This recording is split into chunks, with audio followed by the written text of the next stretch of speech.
सम्मानित मुल्क के मालिकों, मैं बौद्ध भिक्षु सुमित रतन। आज हमारे साथ हैं इंजीनियर एन.के. गौतम जी, जो वरिष्ठ समाज सेवी हैं, आईएएस अफसर हैं और पिछले कई वर्षों से समाज सेवा के क्षेत्र में, संविधान को घर घर पहुंचाने के क्षेत्र में, संविधान के आर्टिकल को घर घर पहुंचाने के क्षेत्र में और बुद्ध और अशोक के मार्ग को जन जन तक पहुंचाने के क्षेत्र में समाज सेवा में उनका बहुत बड़ा योगदान है। आज वो हमारे बीच में हैं। उन्होंने कई किताबें लिखी हैं और वो चाहते हैं कि देश समृद्धशाली बने, विकासशील बने। तो मैं आपसे कुछ प्रश्न करूंगा आदरणीय गौतम साहब। हमारे दर्शकों के बीच में आप हैं और बड़ी खुशी की बात है कि आपने समय दिया और हम लोग बैठ के चर्चा करेंगे।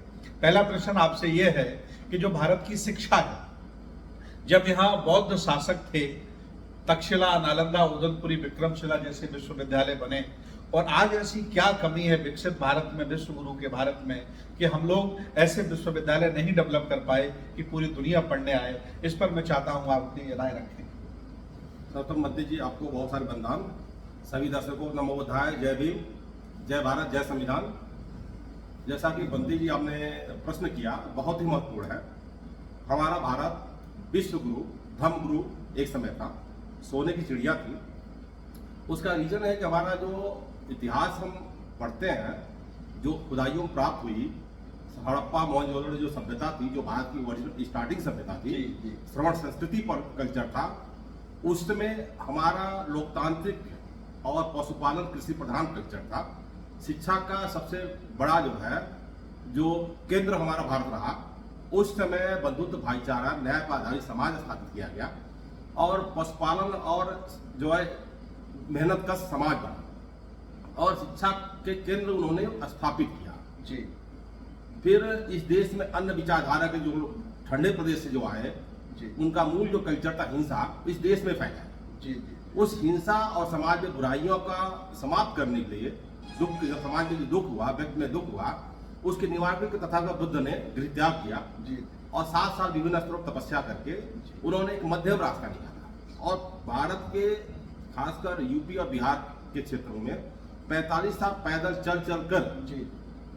जो दुख है, दुख का क्या कारण है, क्या निवारण था, उन्होंने आम जनमानस में जी जो आह्वान किया, उनको उपदेश दिया। जी जी। उसका नतीजा हो कि इस देश का आम जनता से लेके शासक सभी लोग बुद्ध विचारधारा से प्रभावित हुए, बुद्ध की विचार को स्थापित समाज में किए, अपने अंदर अडॉप्ट किए।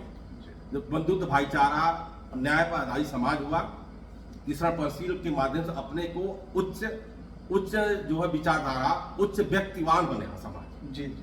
और जो बुद्धम शरणम गच्छामि जैसा पहला तीसरा पंचशील का है, यानी बुद्ध के यानी ज्ञान की शरण में जाना जी। और ज्ञान की शरण पूरा समाज, पूरा देश गया तो हम बड़े बड़े यूनिवर्सिटियां, बड़े संस्था बनाए। नालंदा तक्षशिला बहुत बड़ा एग्जाम्पल है जी जी। जो आज कोलंबिया जैसी यूनिवर्सिटी वर्ल्ड की टॉप यूनिवर्सिटी मानी जाती है, वैसे हमारे पास यूनिवर्सिटी थी। नालंदा विश्वविद्यालय का ऐसा जो गौरवशाली कल्चर रहा कि 9 किलोमीटर की 10 मंजिला बिल्डिंग थी, जिसमें 2000 जो है प्रोफेसर थे और 10,000 स्टूडेंट गुरुकुल पद्धति में पढ़ाई होती थी।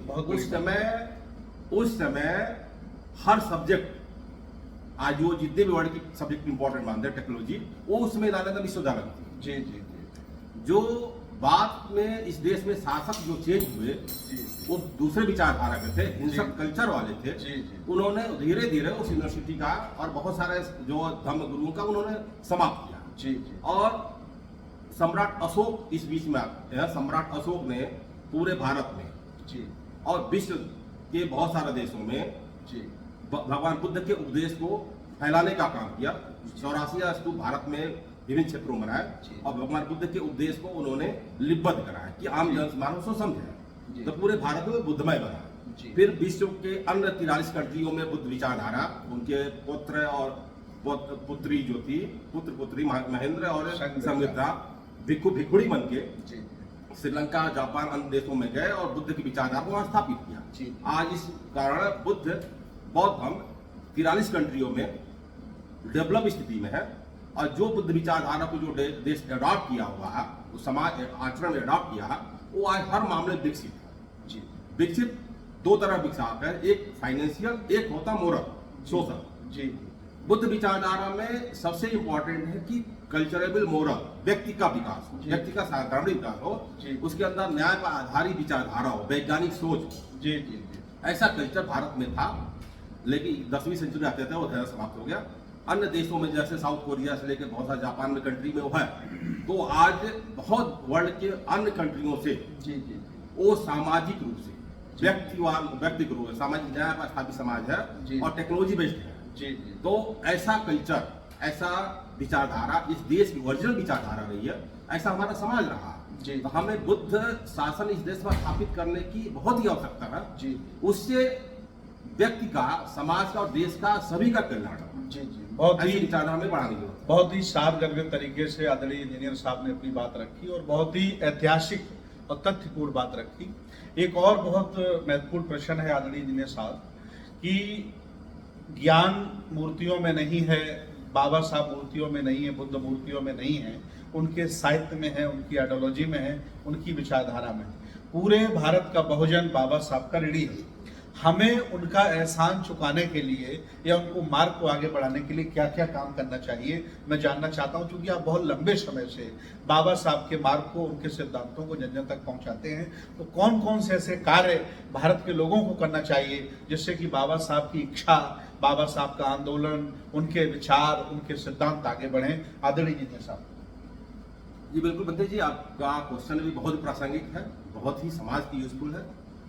बाबा साहब और अंबेडकर और बुद्ध ये विचारधारा है जो जन कल्याण के लिए है, मानव कल्याण के लिए है, विश्व कल्याण के लिए है। और बुद्ध की विचारधारा पूर्व में भी प्रासंगिक थी, मध्यम में भी प्रासंगिक, आगे भी प्रासंगिक है। जी इसलिए बुद्ध अंबेडकर की विचारधारा उनकी जो लिटरेचरों में है, जी जी उनके ग्रंथों में है, उनके उपदेशों में है, जी जी वो जो ओरिजिनल रूप से है, वो जो भी व्यक्ति पढ़ता है, जो भी समाज पढ़ता है, उससे प्रभावित हुए वो जो है नहीं रह सकता। जी। वो प्रभावित होके अपना अत्यधिक अपना कल्याण करता है और जी। अपने परिवार समाज का कल्याण करता है। जी जी अंबेडकर बुद्ध के साथ उनके लाइफ में बहुत सारे लोगों ने, विरोधी लोगों ने उनके ऊपर व्यक्तिगत अत्याचार, हाँ। व्यक्तिगत अटैक किया, जी। लेकिन उनकी बाणी में, उनके उपदेशों, उनके ग्रंथों में कोई भी कटुता नहीं। जी इतनी वर्ल्ड वाइड, इतनी ब्रॉड सोशली समाज सुधारक कहीं नहीं मिली, जिनके साथ लगातार अत्याचार होने के बाद भी लोगों ने उसको बहुत सारा उनको सम्मान नहीं दिया, लेकिन उनकी विचारधारा में, उनकी कामों में कहीं कटुता नहीं है। जी उनका मैत्री बंधुत्व है। जैसे बाबा साहब का संविधान इस देश में लागू है, एडॉप्ट किया गया, संविधान सभा ने पूरे देश से इलेक्ट हुआ संविधान सभा, जी। 293 मेंबर थे।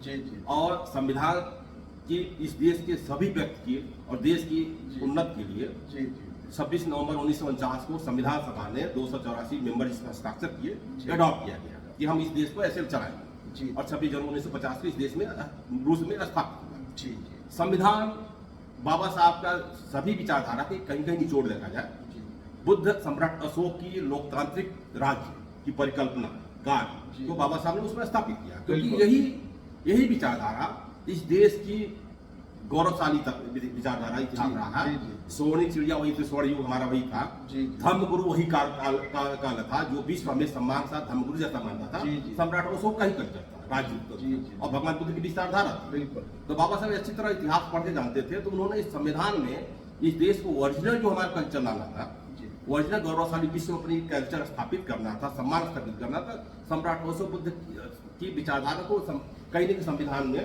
प्रोविजन किया गया, ओरिजिनल ही विचारधारा।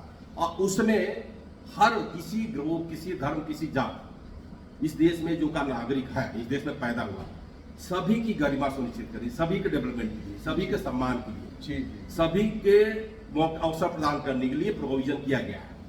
और उसमें संविधान का जैसे प्रेम्बल है, संविधान की उद्देशिका, संविधान में मूल अधिकार, मूल कर्तव्य सभी की नागरिकों के लिए बराबर है और सभी को समान अवसर देता है, सभी के धार्मिक उपासना का अधिकार देता है, सभी को पढ़ने का मौका देता है, समता बंधुत्व भाईचारे का संविधान आह्वान करता है। और ये ऐसे वर्ल्ड वाइड विचारधारा को हमारी ये जो पढ़े लिखे सभी की जिम्मेदारी है, वो समाज के जनमानस तक पहुंचावे और समाज में जो हिंसा बुराइयां हैं वो समाज उसको छोड़े और अपने बुद्ध अंबेडकर की विचारधारा को अंगीकृत करके जो हमारा ओरिजिनल जो हमारा देश का जो इतिहास रहा है, जी बुद्धमय भारत का ज्ञान का भारत, जी जी जी ज्ञान। विश्व के में हम ज्ञान के सिंबल माने जाते थे, जी। हम गुरु कहलाते थे, वो हम स्थापित हुए और हम सामाजिक, सांस्कृतिक और फाइनेंशियल रूप से, आर्थिक रूप से संपन्न बने। जी। ये हमारे महापुरुषों का, बुद्ध अम्बेडकर के और जो कारवा आगे बहुत सारे महापुरुषों को बढ़ाया, ये समाज के लिए आह्वान उन्होंने किया, हमें रास्ता दिया। इस पे हमारी जिम्मेदारी है,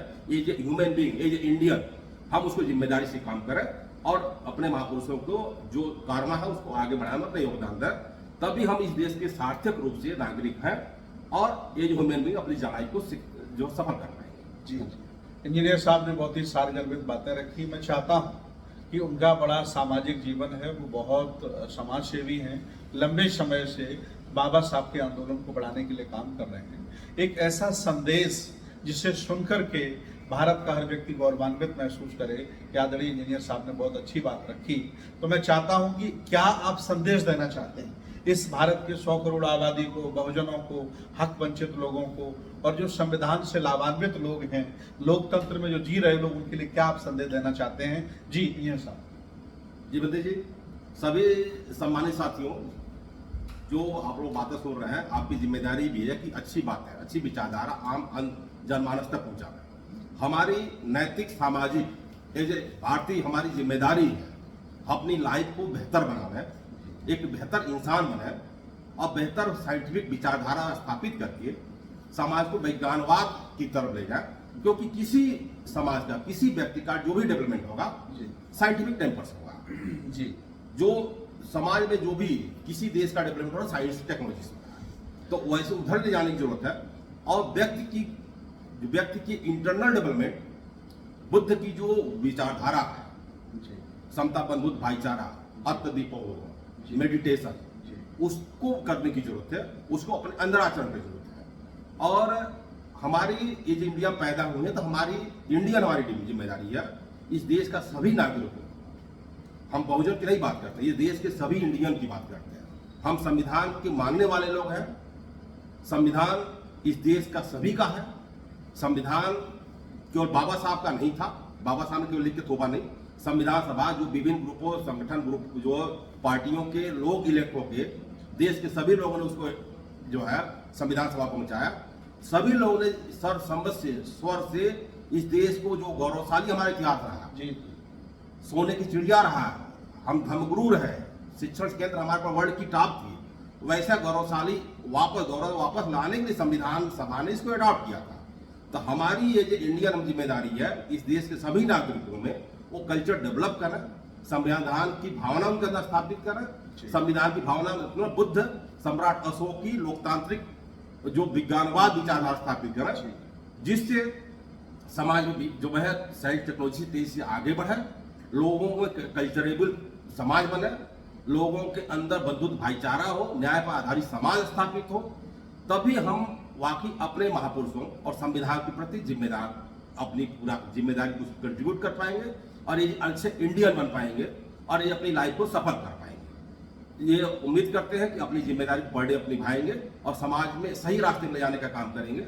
ये जो बुद्धिजीवी अपनी जिम्मेदारी बखूबी निभा के काम करे, बुद्धिजीवी वो होता है जो अपने विचारधारा को अपडेट करे, समय के हिसाब से वैज्ञानिकवान बनाए, तर्कवान बनाए और समाज को सही रास्ता पर ले जाए, समाज को सही गाइड करे, वही बुद्धिजीवी होता। उसकी भूमिका निभाने का अपनी जिम्मेदारी पूरा करेंगे, इस आशा विश्वास के साथ अपनी बातें समाप्त करते हैं। जय भीम, जय भारत, जय संविधान। भारत के मूर्धन्य विद्वान समाज सेवी आदरणीय गौतम जी ने बहुत अच्छी आशा की आपसे और बहुत अच्छे विचार रखे हैं।